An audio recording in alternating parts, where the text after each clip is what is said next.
Hi everybody, I'm Cody Hamill, the Client Care Manager here at Yakta. I'm going to walk you through the steps of replacing your air and fuel filters. This is a very important part of your scheduled maintenance.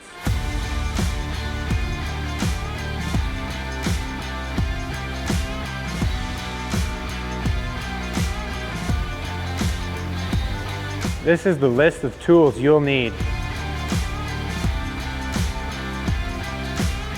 Always ensure to turn off your battery disconnect before you complete any service items, as well as if you are using jacks to lift the machine rather than a hoist, ensure that you're using jack stands or blocks.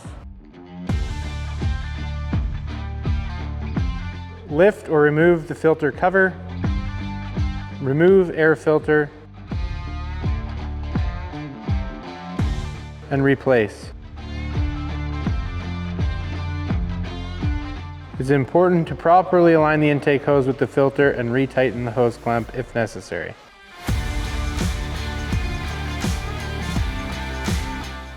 Activate fuel shutoff. Remove hose clamps from filter ends. Pull hose off of filter. Install new filter.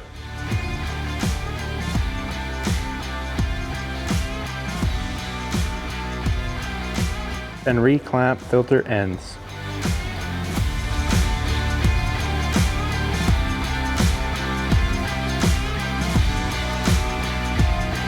For more information, visit yakta.com.